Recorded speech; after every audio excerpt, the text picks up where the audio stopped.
അടുത്ത മന്ത്രിയെ തീരുമാനിക്കാനുള്ള NCP നേതൃയോഗത്തിന് തോമസ് ചാണ്ടി തലസ്ഥാനത്തെത്തി. മന്ത്രിസ്ഥാനത്തിന് അവകാശവാദം ഉന്നയിക്കുമോ എന്ന മാധ്യമപ്രവർത്തകരുടെ ചോദ്യത്തിന് തോമസ് ചാണ്ടിയുടെ പ്രതികരണം ഇങ്ങനെ: അത് അവിടെ തീരുമാനിക്കും. അതിൽ ക്ലെയിം ചെയ്യില്ലേ? ക്ലെയിം ചെയ്യാനൊന്നുമില്ലല്ലോ, ഞങ്ങളുടെ അവകാശമല്ലേ. പ്രത്യേകിച്ച് ക്ലെയിമൊന്നും ഇതിനകത്തില്ല. ഒരു MLA കൂടെ ഉണ്ടായിരുന്നെങ്കിൽ ഞാനിന്ന് വരത്തില്ല. AK ശശീന്ദ്രൻ കുറ്റവിമുക്തനായി തിരിച്ചു വന്നാൽ മാറി നിൽക്കാൻ തയ്യാറാണ്. ചുമതല ഏറ്റെടുക്കുകയാണെങ്കിൽ AK ശശീന്ദ്രൻ കുറ്റവിമുക്തനായി തിരിച്ചു വന്നാൽ മാർക്ക് കൊടുക്കും. അയ്യോ, എന്നാ പിന്നെ ഞാൻ അതിനു വേണ്ടി പ്രാർത്ഥിക്കും, വരണം കുറ്റവിമുക്തനായി. കാരണം എനിക്ക് ഏറ്റെടുക്കാവുന്ന ഒരവസ്ഥയിലല്ല.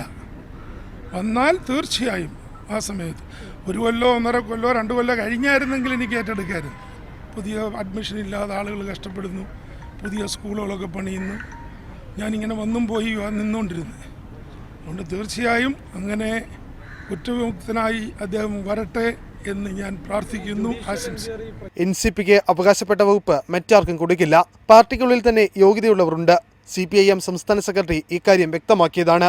രാഷ്ട്രീയ ഗൂഢാലോചനയൊന്നുമില്ല എന്ന് ഞാൻ വിശ്വസിക്കുന്നില്ല. ഏതായാലും വെളിച്ചത്ത് വരുമല്ലോ. അന്വേഷണം പ്രഖ്യാപിച്ചു, അതിനിപ്പം ജഡ്ജി ആരാൻ തീരുമാനിക്കും. അന്വേഷണം നടക്കട്ടെ. സംഭവത്തിൽ രാഷ്ട്രീയ ഗൂഢാലോചന നടന്നിട്ടില്ലെന്ന് പറഞ്ഞാണ് തോമസ് ചാണ്ടി വാക്കുകൾ അവസാനിപ്പിച്ചത്. റിപ്പോർട്ടർ, തിരുവനന്തപുരം.